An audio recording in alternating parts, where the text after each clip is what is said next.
Amis de Dynamique Télévision, bonjour ou bonsoir, ça dépend de l'heure à laquelle vous nous suivez à travers le monde, à la radio tout comme à la télévision, mais également sur les réseaux sociaux. Bienvenue dans cette émission des débats sur l'actualité de l'heure, l'actualité politique bien sûr.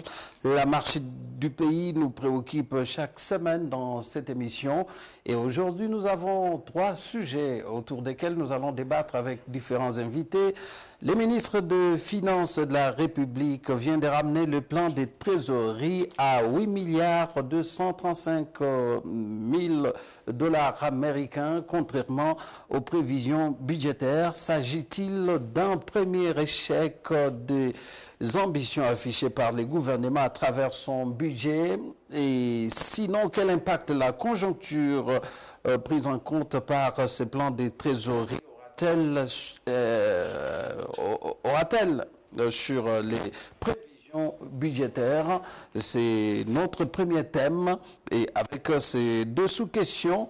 Et puis nous parlerons de ces rétro-pédalages de l'association congolaise pour l'accès à la justice, la CAGE, qui a donc dédouané le comité de gestion, la GECAMINE, à travers sa sortie médiatique.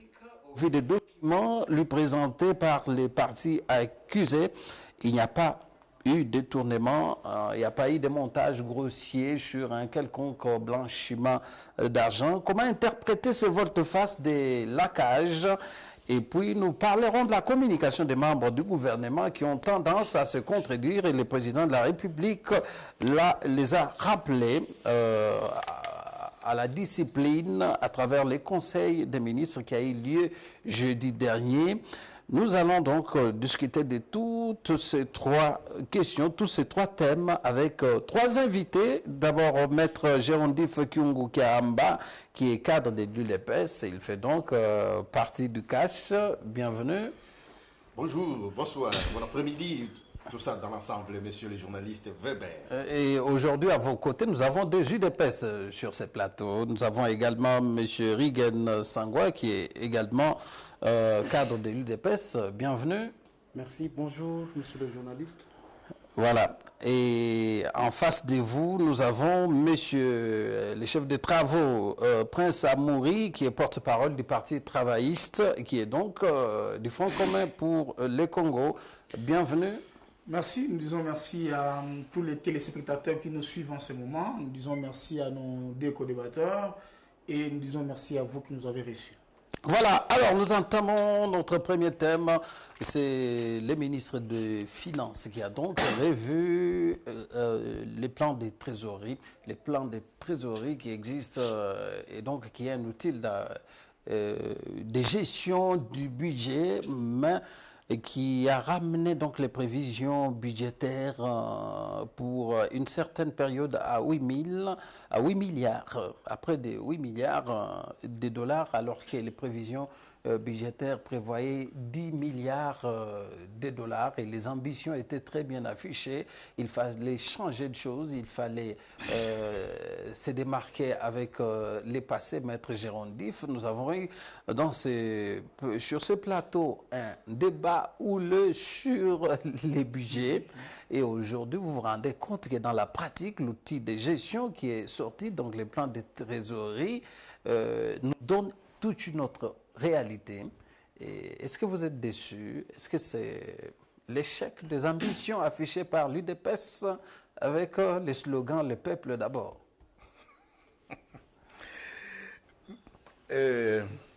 Merci beaucoup, messieurs les journalistes. Je dis bonjour, bonsoir, bon après-midi à mes 2 co-débatteurs, le plus proche à ma droite, à ma gauche, mon bien-aimé membre de COPOP. Et de l'autre côté, à notre droite, nous avons M. Amouri. Je vous dis également bonjour et bon après-midi. Merci. Monsieur le journaliste, vous voyez, en posant votre question, vous m'avez vu en train de sourire. Sourire parce que j'arrive à comprendre ce que disait le professeur Lunda Bouloulou,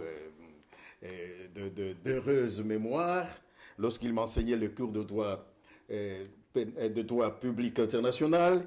Il disait, mais les journalistes ont des termes, ont des titres ronflants mais surtout de la presse écrite, et même vous de la presse audiovisuelle. Vous avez des titres ronflants, mais en réalité, quand vous fouinez dans l'intérieur de ce que vous dites là, il n'y a rien du tout. Démontrez. Je vais vous le démontrer tout à l'heure. Vous me dites que le ministre des Finances a ramené le budget. Mais lui, là, en quelle qualité doit-il rabattre le budget de l'État? Le budget, c'est une loi de finances. Le budget est voté par le Parlement. Nous avons dit à ramener le plan de trésorerie à 13 normalement. Et ce plan de trésorerie devait se conformer aux prévisions budgétaires. Mais ce qui n'est pas le cas parce qu'il a ramené ce plan de trésorerie à presque 8 milliards de dollars, contrairement aux ambitions budgétaires. C'est ça ce que je vous dis. Il a quelle qualité pour le faire, le ministre des Finances, qui est un membre du gouvernement, qui est un membre du pouvoir, du deuxième pouvoir que nous appelons le pouvoir exécutif. Mais ici, la loi de finances ou la loi budgétaire est votée par le Parlement, les députés au niveau national. Et après les députés, la seconde lecture sera faite par le Sénat et enfin le président de la République promulgue. Mais lui là qui est membre du comité, qui est membre du gouvernement, du pouvoir exécutif, il doit de lui-même se réveiller comme ça. Il n'est pas membre du pouvoir judiciaire, du pouvoir plutôt législatif. Il est plutôt membre du pouvoir exécutif. Il doit exécuter le budget tel que les députés l'ont voté. Mais non, ne parlons pas de ramener. Lui-même, je l'ai suivi à maintes reprises, je l'ai lu à maintes reprises dans tout ce qu'il est en train de faire comme conférences et autres. Il clarifie, il dit, lui n'a pas le pouvoir de ramener, de réduire le budget. Il a plutôt ce qu'il appelait lui-même, un outil de travail, un instrument, le PETER là, le plan stratégique. C'est un instrument pour concevoir, pour mieux étudier, donc pour mieux exécuter le budget que le Parlement lui a emmené, que nous, le peuple congolais, nous lui avons donné, que le pouvoir du cash lui a demandé d'exécuter. Et donc, lui, du cash et du FCC dans la coalition, lui ont demandé d'exécuter. Et donc, lui, à son niveau, il ne peut pas, lui, un individu qui vient mettre en branle toute une loi. Non, non. Voilà. Alors, M. Rigen, vous l'avez entendu, Maître Gérondi est en train de dire qu'il n'y a pas une modification du budget, ce qui est réel, mais est-ce que cela n'a pas d'impact sur les prévisions budgétaires, étant donné que l'outil même de gestion revoit les ambitions à la baisse? Bon, je voulais aussi renchérir dans le même ordre d'idée que mon co-débatteur. En soi, le budget, c'est le Parlement, les deux chambres qui votent ce budget est promulgué par le chef de l'État. Ce qui sera difficile à un ministre de pouvoir modifier. Le ministre a parlé d'un plan de trésorerie qui est un outil au ministère des Finances ou bien au budget qui lui permet de pouvoir jauger la température de recettes, les entrées et les sorties. Il ne peut pas modifier le budget et pour que ce budget-là soit modifié, ça doit se passer au niveau du Parlement. Il doit prendre les précautions de réunir tous les éléments essentiels s'il a trouvé qu'il y a une difficulté. Et ça doit être encore redébattu au niveau du Parlement pour voir la faisabilité. Mais ce n'est pas d'emblée comme ça qu'il doit modifier le budget. Lui, il n'a pas qualité de le faire parce que nous avons les députés et les sénateurs qui doivent jouer leur rôle. Voilà. Dans ce sens-là, je continue. Et ce plan de trésorerie, que les gens ne confondent pas le plan de trésorerie avec le budget ou bien la loi de finances. Le plan de trésorerie, ça peut être modifié ou soit ça peut varier d'une époque à une autre dans ce sens-là. Vous pouvez arriver que, par exemple, la mobilisation des recettes, on n'a pas eu à mobiliser les recettes pendant une période donnée peut-être de 3 mois. Et après cette période, on avance, il y a eu une bonne mobilisation de recettes. Et il y a cette fluctuation-là dans la mobilisation de recettes. D'où pour dire que la population qui est en train de nous suivre, qui ne puisse pas confondre le plan de la trésorerie et la loi budgétaire. Voilà. Alors, Monsieur Prince Amouri, je rappelle que vous êtes porte-parole du Parti travailliste, parti cher à Steve Bikaï. Voilà. Et vous êtes du FCC. Le ministre des Finances, avec cette intervention médiatique, a été beaucoup critiqué parce qu'il y en a qui ont considéré que ce sont les ambitions budgétaires qui sont revues à la baisse. Vous, comment vous avez réagi du côté du FCC? Bon, je voudrais ici quand même rappeler à ceux qui nous suivent que le budget, avant il était une prévision budgétaire et finalement il a été voté, il devient une loi promulguée par le chef de l'État. Mais lui, en tant que ministre des Finances, qui gère les régies financières et que sur base d'une certaine une concavité vers le haut, ça signifie pour préparer un plan de trésorerie, on regarde les 5 dernières années de recettes et qu'on voit les fluctuations de nos recettes et qu'on considère combien de pourcentage qu'on peut avoir sur le budget prochain. C'est comme ça qu'on établisse le projet budgétaire. Alors, en établissant le projet budgétaire, par exemple, on prend les 5 dernières années, on voit comment on évolue et qu'on peut estimer avoir un certain pourcentage si jamais on s'est dit, chaque année, nous augmentons de 20%. Alors, pendant 5 ans, vous voyez cette courbe-là. C'est comme ça qu'on fait les projets budgétaires. Mais malheureusement ou heureusement, le chef de l'État avait ses ambitions et qu'il a projeté le budget aux alentours de 10 milliards et que le gouvernement l'a ramené à 11 milliards. Enfin, l'Assemblée nationale. Mais maintenant, regardez. Lui, en tant que le ministre des Finances, le patron de régie financière, il regarde comment nous aurons nos recettes et il compare aux 5 ou aux 4 dernières années. Il s'est dit, en comparant, et il regarde le pourcentage d'évolution, il dit, nous ne pouvons pas aller jusqu'à ce niveau-là, et il présente un tableau. Il n'a pas modifié, mais il vous présente la réalité. Je vous donne un exemple. Ça ne sert à rien de projeter un budget de 10 milliards et qu'on sait, on est conscient, on ne peut pas recouvrer 10 milliards. Ça signifie, nous allons avoir éventuellement des dépenses qui vont avoisiner 10 milliards, mais les recettes seront moins de 10 milliards. À ce moment-là, nous aurons des déficits budgétaires. Alors, pour éviter ça, ici, je voudrais rappeler que le ministre Sélé, c'est quelqu'un qui s'y connaît en finance. Plusieurs fois, il a été directeur général de régie financière. Il a été directeur de cabinet d'un ministre des Finances. Et donc, il connaît le détail quant à l'élaboration des budgets. C'est ainsi, en connaissant le détail, en faisant les prévisions des 4 dernières années et en projetant les 5 dernières années, il voit le pourcentage de l'élévation du budget. Il vous propose. La loi est là, elle existe. Mais il vous présente ce que nous pouvons recevoir comme des recettes.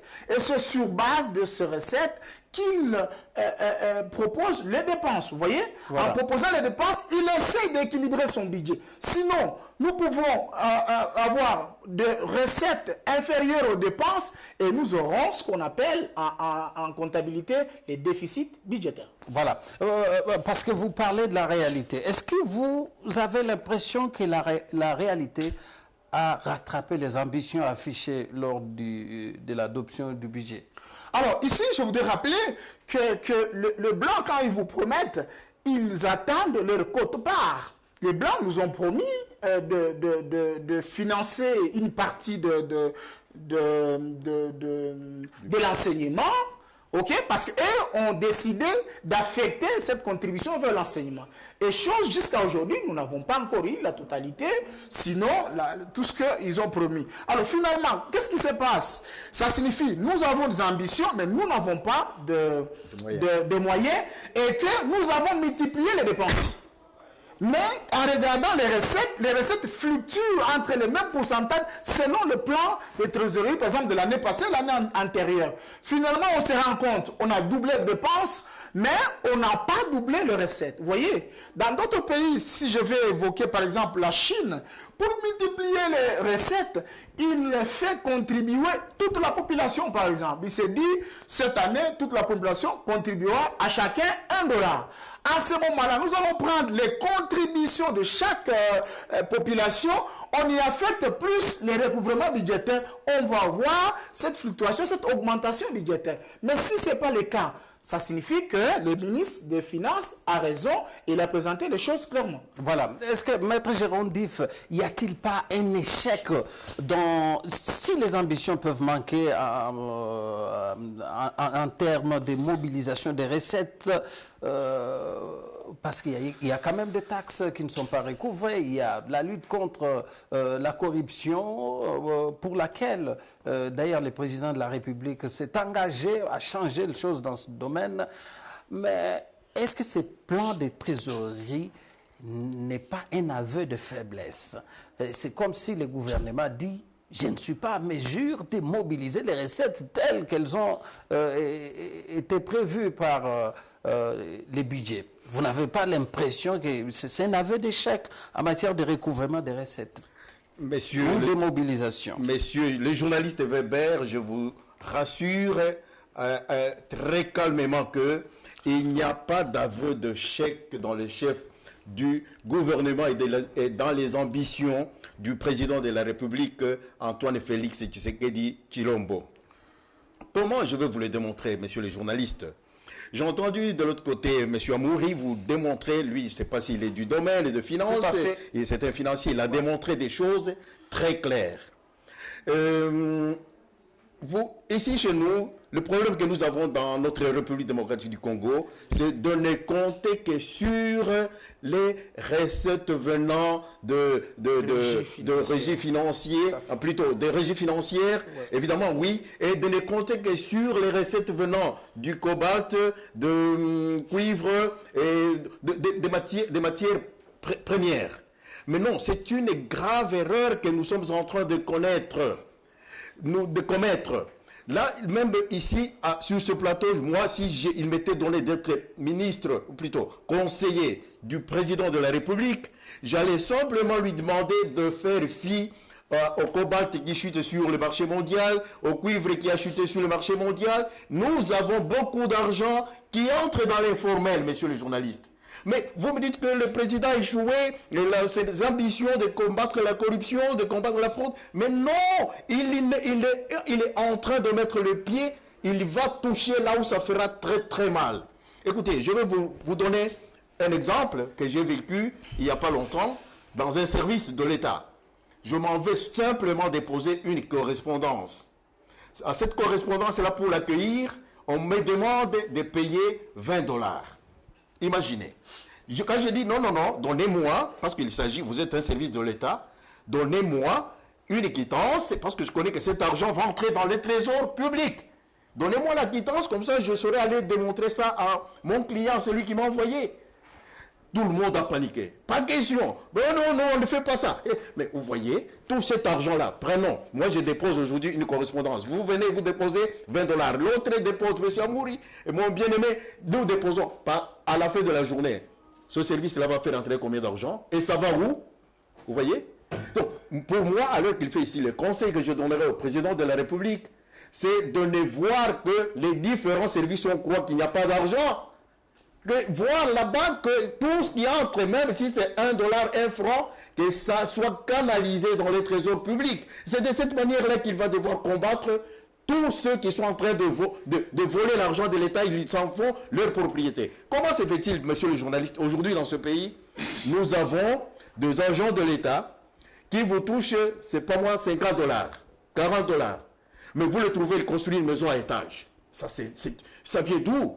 Où est-ce qu'il trouve cet argent-là? Est-ce que ça ne devait pas être le premier cheval de bataille de l'actuel gouvernement? Exactement, c'est ça ce que je dis. Donc, pour moi, l'idée, la proposition que je ferai au président de la République, c'est de prendre les agents, donc les combattants du FCC, les combattants du cash, nous les mettons ensemble, et des messieurs véreux, des messieurs honnêtes, nous les envoyons là où l'informel est en train de détourner l'argent du trésor public. Et c'est tout, vous allez voir que nous allons renflouer les caisses, et question de rabattre le budget, vous n'en parlerez plus jamais, plutôt nous irons vers le haut. Monsieur Rigen, le budget quand même, c'est la prévision des recettes et des dépenses. Restons au niveau des recettes. Lorsque ces ambitions sont revues à la baisse par les plans de trésorerie, alors que cette année a été décrétée année de l'action, est-ce que vous ne sentez pas que c'est un échec programmé?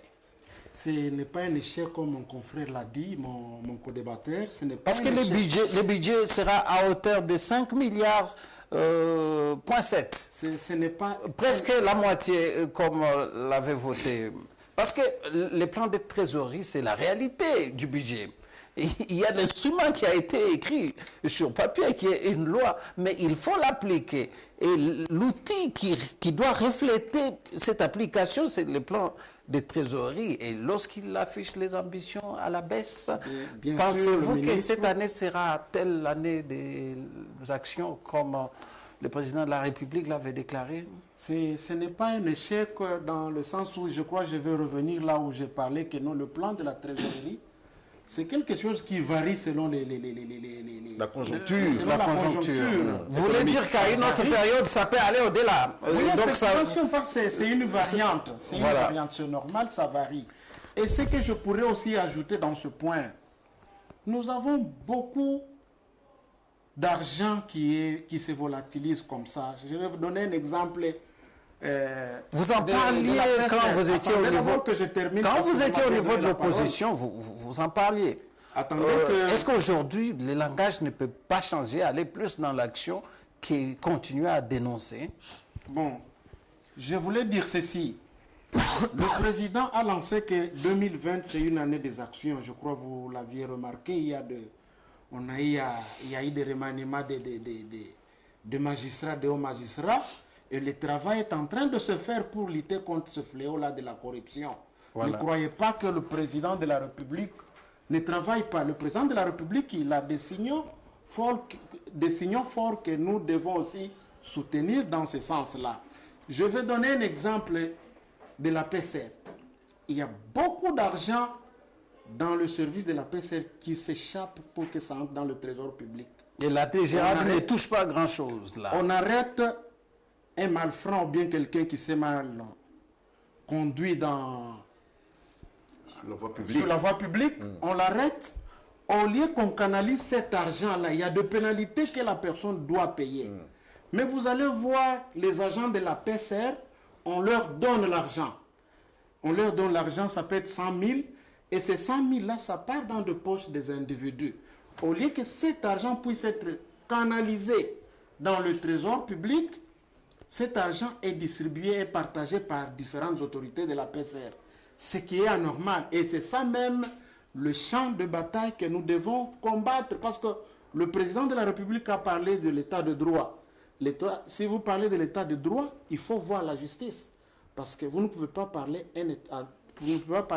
d'un état de droit sans que vous puissiez vous atteler sur la justice. Il y a beaucoup d'argent qui n'entre pas dans le trésor public. Le chef de l'État, il a donné un signal très fort que nous devons nous mettre tout le monde. Ce n'est pas seulement que non, c'est le chef de l'État qui doit faire ce travail-là. C'est toute une architecture constitutionnelle ou bien des structures qui doivent se mettre ensemble pour soutenir le président de la République dans ces démarches. Moi, à mon humble avis, ce n'est pas un échec. Nous continuons à travailler et on va travailler dur pour que ces budgets-là de 10 milliards puissent être atteints en traquant les Koulouna en cravate qui sont en train de nous faire souffrir. Et ces Koulouna en cravate, ils sont pointés le plus souvent dans l'autre camp qui a géré ces dernières années. Donc votre camp, Monsieur Prince Amouri.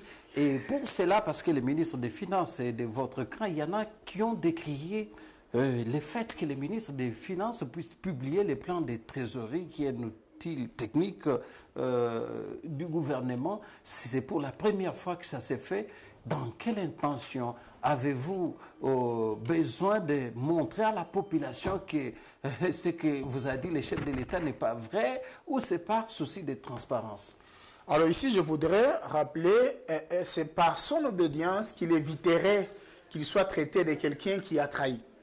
Alors ça signifie, vous arrivez à la fin, vous avez proposé que les personnels auront autant d'argent dans leur salaire et que vous n'arrivez pas à atteindre, on va dire que le ministre des Finances a échoué à sa mission, il n'a pas accompagné les chefs. Alors pour éviter ça, il met tout au clair. Il présente la situation actuelle, il présente les plans de trésorerie. Je voudrais quand même rappeler ici, sur ce plateau, il peut être trimestriel, il peut être semestriel, il peut être annuel. Mais regarde comment ça se passe. Ça signifie, le ministre des Finances, il regarde tout le mois de janvier pendant les 4 dernières années. Il voit qu'est-ce que nous emmagasinons en termes de recettes. Il voit la fluctuation, il voit l'augmentation. Il prend le mois de février, il prend le mois de mars, jusqu'au mois de décembre par exemple. Et il regarde que le taux d'augmentation, il ne dépasse pas par exemple 2%. Il s'inquiète. C'est de la technique là. Là, il n'y a pas... Est-ce que ces inquiétudes ne devaient-elles pas être prises en compte dans la loi sur les finances? Au lieu de s'inquiéter au niveau, on a déjà adopté une loi qui est tout un budget et s'inquiéter après. Alors, vous savez, je voudrais rappeler ici, le désir d'un chef, c'est une recommandation. Le chef, selon son désir, le chef de l'État, il dit, je voudrais ramener le budget à un certain niveau. C'est déjà une recommandation pour les ministres. Ils acceptent, en espérant travailler dur pour arriver au désir du chef qui était, cette fois-ci, une recommandation. Mais maintenant, après qu'il soit établi ce désir en loi, et finalement, ce monsieur, il s'est dit, parce que je suis technocrate, parce que je suis technicien, je réfléchis pour donner de bonnes réponses à mon chef. C'est ce qu'il a fait. Il regarde par exemple le mois de janvier 2017, le mois de janvier 2018, le mois de janvier 2019, jusqu'au mois de janvier 2020. Il regarde les recettes de tous les 4 ou 5 mois de janvier des 5 dernières années. Mais pourquoi c'est limité au constat? Pourquoi pas présenter un plan, par exemple, un plan stratégique de mobilisation des recettes où on va mettre des freins, des stratégies à la frontière pour que l'argent de l'État rentre exactement dans la caisse de l'État, l'argent de la PSR et consorts. Pourquoi présenter seulement ce qui ne va pas? C'est ça que je voudrais... un échec. Non, c'est ça que je voudrais paraphraser, voulais-je dire à Joseph Kabila, que les gens ont beaucoup critiqué quand il dit « Ce que j'ai échoué, c'est de changer l'homme congolais ». Pourquoi? Le civisme. L'homme congolais ne comprend pas ça. Vous verrez ici, le guichet pour payer, il est là. Et qu'il faut payer 10 000 francs. Mais il appelle celui qui perçoit là-bas à côté, il lui donne 8 000 francs. Et cet argent n'entre pas dans la caisse de l'État. Vous voyez, c'est ça la difficulté. L'homme congolais, c'est quelqu'un qui comprend, mais qui ne comprend pas.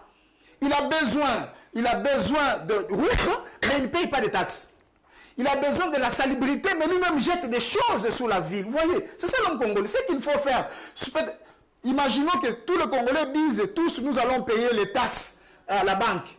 Nous allons renflouer les caisses de l'État. Mais ce n'est pas les ministres, c'est le peuple. Le peuple ne veut pas comprendre qu'il doit participer au changement de la République. C'est ça qui est le Ce peuple a une méfiance. Quand on parle de Koulouna en cravate, qui vont finalement empocher tout l'argent qu'on va payer. Comment voulez-vous que les peuples aient cette confiance-là de payer auprès de l'État?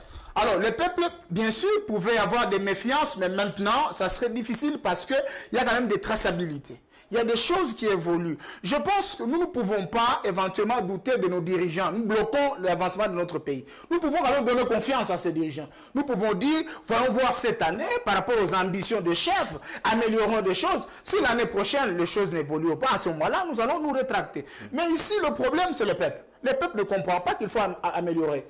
Dans d'autres pays, vous verrez, avant le 30, tout le monde va payer les taxes à la banque, sans attendre le recouvrement. Mais en RDC, toutes les taxes, pour que quelqu'un paye, il faut passer par le recouvrement. Le recouvrement forcé. Voilà. Voilà la difficulté que nous avons. Et comment nous pouvons éventuellement multiplier, augmenter, ajouter les recettes, alors que le peuple ne comprend pas que nous devons renflouer la caisse de l'État. Voilà la difficulté que nous avons. Voilà. Mais est-ce qu'en ce domaine-là, parce qu'on y est-ce que la multiplicité des taxes et puis un taux exagéré de certains impôts ne tue pas l'impôt?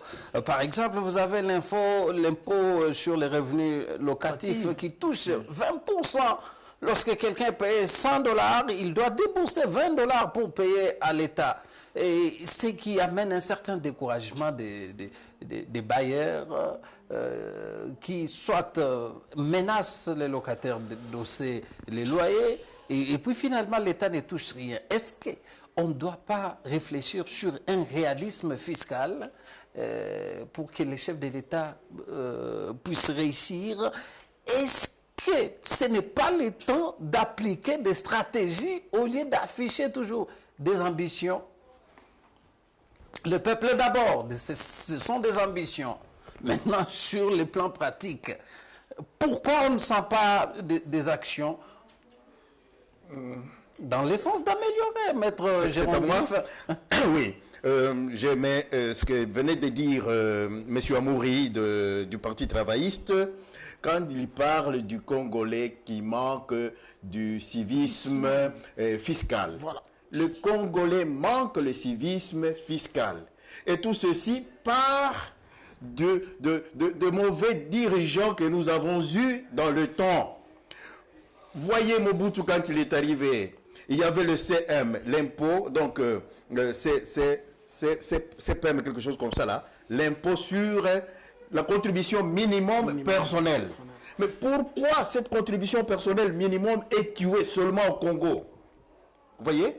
Et même ce que les gens payaient, on ne voit pas les routes se réfectionner. La population ne prend pas de l'eau potable. La population ne trouve pas à manger. La population ne trouve pas de produits pharmaceutiques. Il n'y a pas d'hôpitaux, où il n'y a pas de bonnes écoles où il faut amener des enfants. Mais comment les gens vont avoir le courage? C'est ça la méfiance. Maintenant, nous devons combattre cette méfiance-là. Le président de la République, Félix-Antoine Tshisekedi Tshilombo, a un problème sérieux de l'homme congolais. Il doit fournir beaucoup plus d'efforts. Comme son prédécesseur. Il y a eu beaucoup de problèmes. Il y a eu beaucoup trop de problèmes. Malheureusement, il a reconnu ça trop tard. S'il avait compris depuis qu'il venait au pouvoir, je pense qu'il ferait mieux. Voyez son père... Donc, selon vous, on doit rétablir certains impôts, les citoyens doivent le restaurer, non pas en allant supplier les gens à aller payer. Non. On applique même aux besoins les fouets. Il faut que le président de la République applique le fouet chez les Congolais. Lumumba, moi, je n'ai jamais été d'accord avec lui lorsqu'il avait prononcé son discours. Oui, lorsqu'il avait prononcé le discours. Non, nous en avions marre des fouets que nous recevions matin, midi et soir. Mais les Congolais ne comprennent qu'avec le fouet, voyez à l'arrivée de Moussé Kabila avec les petits soldats venus du Rwanda qu'on a appelés les Kadogo. Vous aviez vu comment les caisses de la violation des droits humanitaires. Voilà, nous allons en arriver avec ce que vous m'aviez dit, qu'il y a la cage qui fait ceci, la cage qui... Mais ces gens-là, avec ces trucs-là, ils sont en train de nous emmener dans l'enfer. Le Rwanda l'a fait, voyez Kagame, il l'a fait, il l'a appliqué. Mais aujourd'hui, il est un bon élève de l'Afrique, un bon élève de la communauté internationale et le Rwanda devient un État qui va de l'avant. Et donc le président de la République applique ce que moi j'ai appelé la démocrat dictature. Dès qu'il a appliqué ça en toi, ça sera une très bonne Voilà, chose. Monsieur Reagan, vous avez entendu Maître Girondif préconise même un fouet, mais je vous rappelle qu'il y a quelques semaines, si pas quelques jours, où l'hôtel de ville de Kinshasa a été envahi par des milliers de motards qui contestaient le fait qu'il y avait une taxe que l'hôtel de ville venait d'instaurer pour augmenter, pour donner à l'État les moyens de sa politique. Comment résoudre tout ça avec maintenant des réactions populaires? Aujourd'hui, il suffit d'une loi, une petite décision pour que tout le monde se dirige au gouvernorat, réclamer comment on va gérer avec tout ça. Bon, c'est ça même la démocratie. Si on a remarqué qu'il y a des gens qui revendiquent, dès qu'il y a une taxe qu'on crée quelque part, et ils se dirigent vers les institutions compétentes pour réclamer leurs droits. Payer l'impôt, ce n'est pas mauvais payer l'impôt. C'est une obligation. C'est une obligation. Moi, je suis un agent de l'État. Je suis en train de payer l'impôt. Le mois de janvier, on a eu à nous soutirer l'impôt. Et en payant cet impôt-là, même dans des pays développés, ces pays-là se sont développés en payant les impôts. En France, je vous dis, si vous partez en France ou bien en Afrique du Sud ici, vous allez voir quelqu'un qui travaille, tout l'argent part à l'impôt. Vous êtes obligé de payer l'impôt. Même une maison que vous achetez pour vous, vous êtes obligé de payer l'impôt. Surtout si tu es un expatrié. Tu dois payer les impôts conformément à leurs lois. Maintenant, pourquoi ici chez nous, pour payer l'impôt, il y a tout un problème. Vous avez vu des magistrats qui ont eu à gréver parce qu'on a soutiré l'impôt et tout consort. Ce qui est vraiment aberrant parce que on était habitué à ça avec l'époque. Et si les taux exagérés, ils sont en droit de réclamer. Bon, si les taux exagérés, il doit que cette situation-là, parce que j'ai suivi le ministre de la fonction publique, elle avait dit que ce n'est pas à elle de pouvoir modifier l'impôt. S'il s'agit de modifier l'impôt, ça doit être discuté au niveau des deux chambres et on réduit l'impôt. Lui a appliqué ce que les députés qu'on a eu à élire et les sénateurs ont adopté. Voilà. Alors, les taux de l'impôt même, je vous ai donné l'exemple de l'impôt sur les revenus locatifs. Parlons par exemple de l'accise. Quand vous payez un véhicule à $2000 et que pour ce véhicule-là, vous devez payer $2500, est-ce que c'est du réalisme fiscal? Est-ce que cela va encourager la population à ne pas entrer par des moyens frauduleux où il peut payer $800 et entrer au lieu de payer 2500. Est-ce que ce n'est pas aussi un problème de nos lois? Bon, c'est ce que je viens de vous dire, que non, s'il y a un impôt qu'on a eu à fixer qui est trop exorbitant, ça doit toujours se discuter au niveau des deux chambres et on voit la faisabilité des choses et on réduit l'impôt. Ce n'est pas d'emblée comme ça qu'on doit prendre des décisions unilatérales. Voilà. Non, on doit. Voilà, on passe. Je voudrais ajouter quelque chose à ce que. Allez-y rapidement, on va passer à l'autre sujet. L'exemple que vous venez de donner de la douane et assise, ok? Voilà. Là-bas, la DGDA, qu'est-ce qui se passe? Bon, l'impôt, vous achetez le véhicule à $2000. Pour le faire entrer ici chez vous, pour le procéder, vous payez 2500. Est-ce que les $2500 entrent dans les trésors publics? Oui, mais ce qui est prévu, les documents qui sont prévus à la douane. Mais non, ça ne rentre pas là-bas, mon cher frère. C'est l'argent que... Donc l'impunité, on doit mettre fin à l'impunité, c'est ça, le cheval de bataille du président de la République avec son gouvernement dans la coalition de FCC. Voilà. Nous devons combattre l'impunité, les antivaleurs. Nous passons au deuxième sujet. Je préfère que chacun dise un mot parce que je vois le temps est en train de nous rattraper. Très bien. Nous allons directement parler de cette communication parce qu'on y est au niveau des ministres. Vous avez entendu le ministre des Finances qui a parlé. Et tout d'un coup, c'est le ministre du Budget qui réagit, qui dit ne faut pas confondre tel à tel, comme pour dire à son collègue qu'il est en train de confondre. Et vous avez entendu des décisions qui ont été prises il n'y a pas longtemps par le ministre des Affaires foncières. Et il y a eu un ministre FCC qui a réagi, ministre de la Justice, dans un dossier des parcelles, d'immeubles et consorts. Et finalement, même dans leurs interventions médiatiques, on sent une guerre entre les ministres issus des deux plateformes coalisées. Alors, comment garder l'harmonie au sein de la coalition, même au sein de l'équipe gouvernementale, Monsieur Prince Samoury?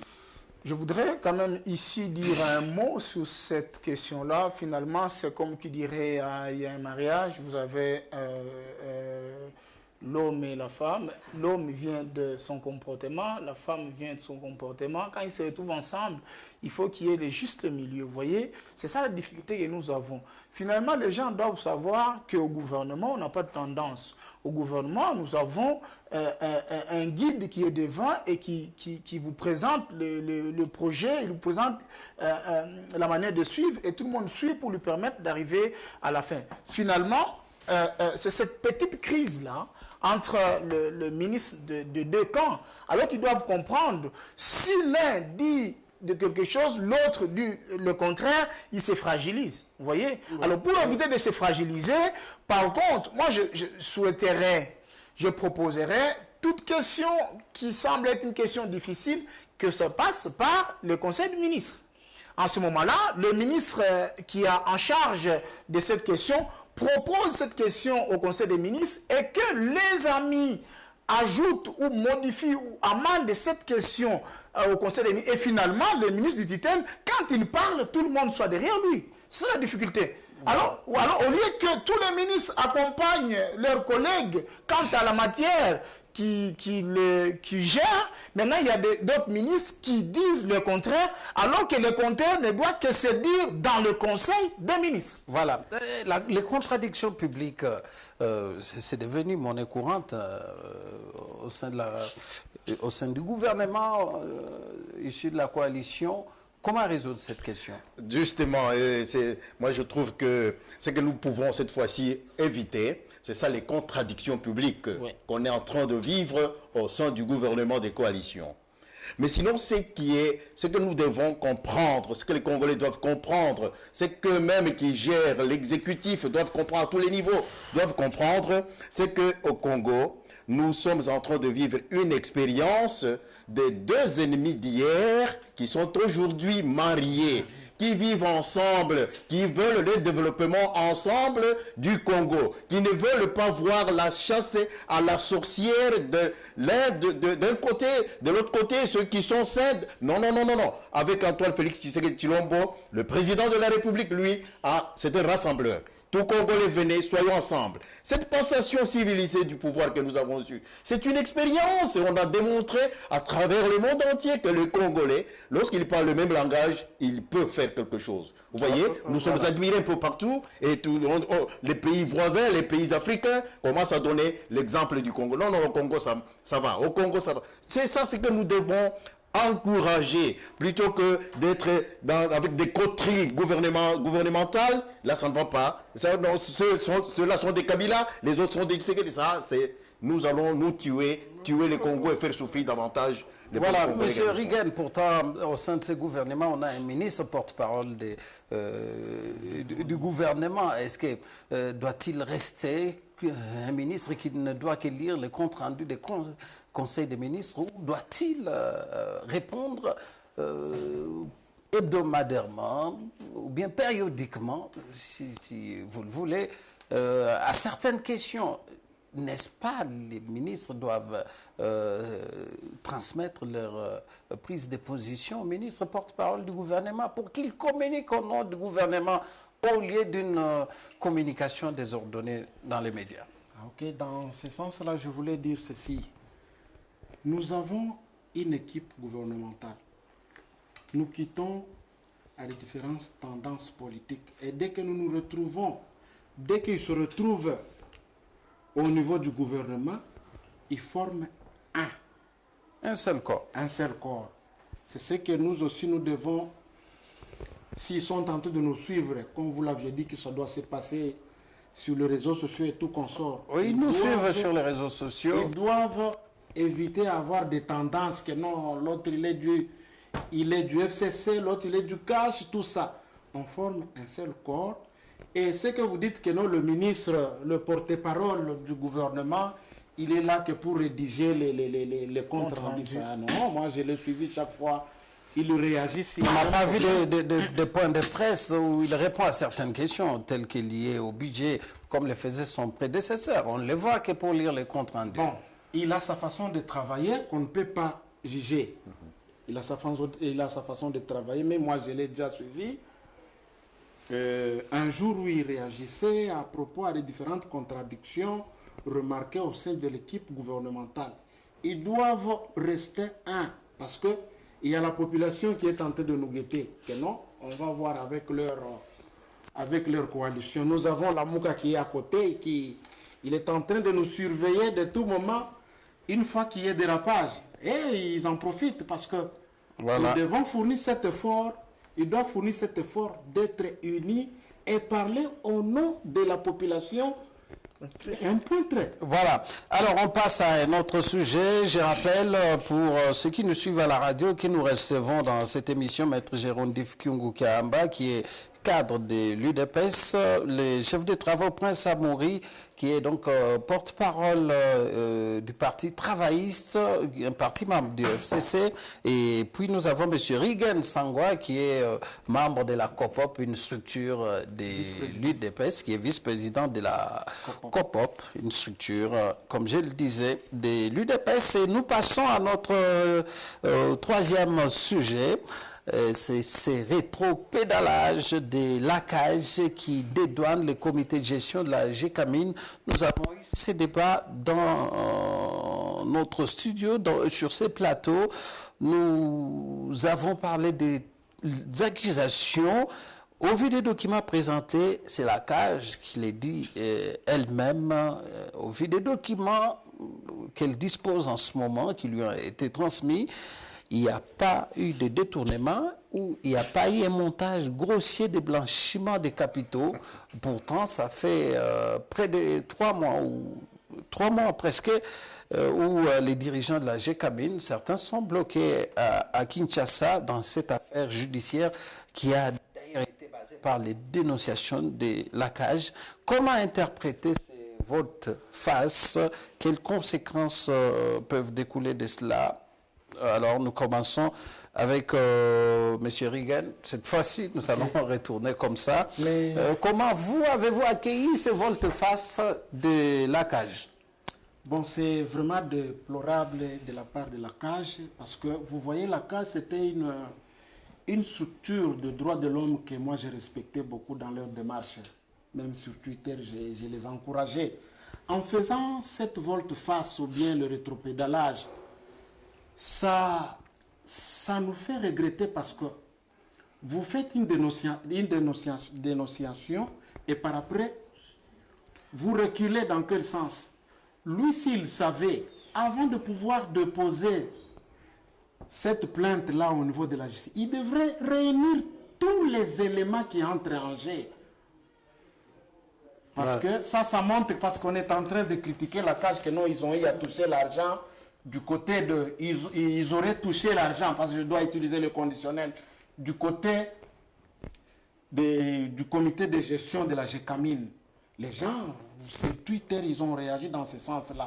Mais moi, j'ai aussi réagi dans le sens que non, ça devient une diffamation contre les directeurs, les PCA de la GECAMIN, Albert Youma.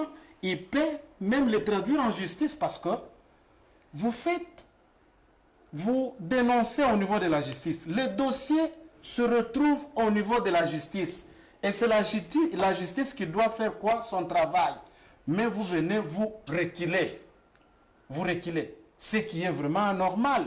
Et ce qui vous pensez qu'il ne devait plus réagir, il devait laisser à la justice de dédouaner ou de condamner oui. Albert Youma. Même si lui a réagi dans ce sens-là, la justice continue son travail.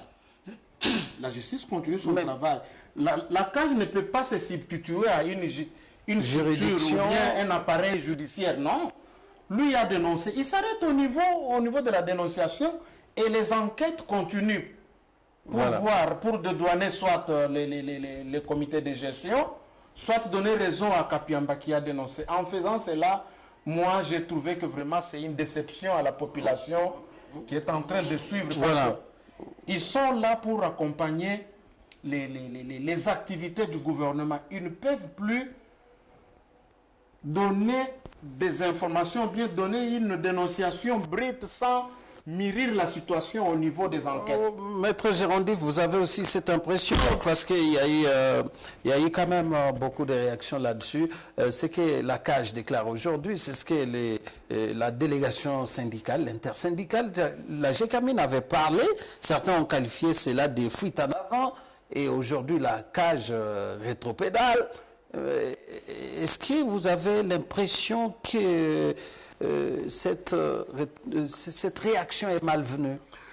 Tout à fait, monsieur le journaliste. Le rétropédalage de la CAGE, moi, ne m'étonne nullement. Pourquoi? Je suis un activiste de droits de l'homme dans les années 2005. Et je connais ce qui s'est fait, ce que ces gens-là sont en train de faire. Nombreux d'entre eux veulent bien justifier les financements qu'ils sont en train de recevoir des bailleurs de fonds. Effectivement. Sans s'asseoir sur le dossier convenablement, mais il y saute vite pour crier, et que dès que les bailleurs de fonds ont entendu, voilà, on a touché Yuma, on a touché telle autorité. Et alors, on baille encore davantage les fonds à cette organisation-là de droits de l'homme. Mais est-ce que c'est pour cela, c'est ça la mission pour laquelle la CAGE a été invitée, a été appelée, a été créée? Mais non, nous croyons que la CAGE a été créée juste pour accompagner les bonnes actions et décourager les mauvaises actions de gouvernants. Mais est-ce que ce n'est pas un devoir moral que de revenir sur des accusations qu'on pensait à ce moment-là vraies, mais qu'on vient de réaliser non fondées à un moment ou à un autre? Est-ce que ce n'est pas un devoir moral de rectifier une erreur? Moi, à sa place, j'aurais dû me taire. Me taire et laisser le cours normal des choses avancer. Mais ici, il s'est attiré la foudre, monsieur le journaliste. Il s'attire la foudre de Yuma, il s'attire la foudre des amis de Yuma, il s'attire la foudre du FCC qui soutient Yuma. Vous voyez un peu? Et le secrétaire permanent du PPRD avait dit que c'était des accusations gratuites. Vous voyez un peu? Est-ce qu'aujourd'hui on peut dire qu'il a raison? Est-ce qu'il n'aurait pas dû se taire? Il a manqué de conseillers qui devraient lui dire, mais dans ce cas, comme vous étiez parti vite en besogne, ne parlez plus, taisez-vous tout simplement. Mais lui, juste pour qu'il ne soit pas banalisé par ceux qui lui baillent les fonds, qu'est-ce qu'on... Ah non, écoutez, bon, non, mais ça c'est ridicule. Donc il faut souligner que les structures de défense des droits de l'homme sont souvent financées par les organismes internationaux. J'y ai été, je vous le dis, j'ai tourné dans une organisation internationale, dans une ONG ici sur place de lutte contre la corruption. Vous tombez sur des dossiers, vous devez rédiger un communiqué pour dénoncer cela. Vous êtes financé. Et puis, l'un d'entre vous, le chef lui-même... La population pense à un patriotisme. Ce patriotisme-là biaisé aujourd'hui. M. Prince Amouri, le secrétaire permanent du PPRD, qui est membre du FCC, a été pris à partie lorsqu'il a proféré des menaces contre ceux qui s'en prennent injustement à Albert Yuma. Aujourd'hui, l'accusateur est revenu sur ces accusations. Il fait un aveu qu'il ne disposait pas de tous les documents, et maintenant qu'il en a, il trouve qu'il n'y a pas eu un montage grossier, des blanchiments de capitaux. Comment vous réagissez? J'ai beaucoup d'éléments sur cette question, mais je voudrais ici revenir sur une question de porte-parole du gouvernement avant de rebondir un peu. Rapidement. Je me rappelle une fois le président Macky Sall arrivé à Kinshasa, il dit si vous êtes un chef de l'État, vous avez un porte-parole comme Mende, vous êtes calme, vous vous reposez parce que il fait bien son travail. Donc, ce qu'il faut rappeler, c'est que Mende a laissé la barre très haut et finalement, les gens pensaient que les nouveaux porte-parole parleraient comme Mende. Donc, je pense que nous devons nous adapter en fonction de la manière dont il est en train de gérer. Il peut bien faire son travail, mais finalement, à la hauteur de Mende. Mais Mende a laissé la barre très haut et à tout le temps, il parlait. Et ça, ce sont les paroles du président sénégalais qui dit: quand vous avez un porte-parole comme Mende, le chef de l'État se repose. Voilà. OK? Alors, quand on parle de votre face de la cage, ici, je voudrais rappeler au peuple congolais qui nous suivent en ce moment. Albert Youma n'a pas eu de problème. Le problème qu'Albert Youma a eu, c'est vouloir donner à Joseph Kabila la loi de réviser le code minier. Voilà. Alors, en révisant le code minier, on remet quelque chose, on remet le sol et le sous-sol au gouvernement congolais. Et en remettant le sol et le sous-sol au gouvernement congolais, donc nous devons avoir le devoir de gérer le sol et le sous-sol. C'est ça qui a fâché l'Occidentaux. Et en étant fâché, ils se cherchent des boucs émissaires en passant par la cage pour noircir l'image de Youma. C'est ça le problème que nous avons. Alors finalement, la cage a compris qu'il a été manipulé par les Occidentaux et il doit revenir et prendre la bonne position. Ici, Youma a eu des problèmes parce que vous savez qu'aujourd'hui, la Belgique... c'est elle qui fixe le taux de minerais en RDC via la Banque mondiale. Et qu'une tonne de cuivre, de cobalt, ça se vend entre 2 000 et 4 000 $ en RDC. Mais au-delà de la RDC, en Europe, ça se vend à 80 000 $. Vous voyez? Et que la Belgique vous dit que l'exploration de la RDC a été faite par la Belgique et la Belgique n'a jamais récupéré les dépenses qu'il a faites. Vous voyez? C'est en ce moment-là qu'il s'impose. Alors, Joseph Kabila, en revisitant le code minier, il propose à l'État congolais de créer les zones d'exploitation artisanale pour permettre aux Congolais de se retrouver. C'est là le problème. Et finalement, quand Joseph Kabila a revisité ce code, l'initiateur de ça, c'est Albert Youma. Voilà le problème. C'est ainsi que l'Occidental, les États-Unis, la Belgique et tout ce monde étaient derrière Youma pour noircir son image. Finalement, aujourd'hui, je félicite la CAJ qui venait en fait de comprendre que le problème, il n'est pas là. Le problème, c'est noircir les gens qui ont travaillé avec Joseph Kabila pour le bloquer, pour bloquer le nouveau gouvernement. Par contre, celui qui va appliquer la révisitation du code minier, c'est le président Tshisekedi qui a même signé l'ordonnance de la création de cette entreprise qui valorisera les zones d'exploitation artisanale. Voilà, il faut souligner également que grâce à ces codes miniers aujourd'hui, les communes sont capables de revivre, et les Blancs ne sont pas pour ce code minier, et ils sont en train de traquer tout celui qui était derrière pour l'initiative de ce code minier. Voilà, pour la première fois, peut-être depuis ma naissance, j'ai vu un bourgmestre inaugurer un pont qu'il a construit. Grâce à ce code minier. Voilà, ce qui était une bonne chose. Je crois que nous sommes arrivés à la fin. On comprend vos positions, vous tous, de ces côtés, on regrette les rétropédalages. De l'autre côté, on l'encourage, mais on explique que c'est une réaction due au fait qu'on vient de se rendre compte qu'on a été manipulé. Voilà, merci d'avoir suivi cette émission. Je vous rappelle que nous avons reçu Maître Gérondif Kyungukia Amba, cadre de l'UDPS, le chef des travaux Prince Amouri, porte-parole du Parti travailliste, de Steve Mbikaï, comme il aime le dire, du FCC. Et enfin, le vice-président de la COPOP, une structure de l'UDPS, M. Rigen Sangwa. Merci d'avoir accepté de participer à cette émission de débat citoyen. Vous voulez participer à cette émission, nos contacts sont affichés. Vous nous appelez, vous nous écrivez et vous allez participer à ces débats citoyens.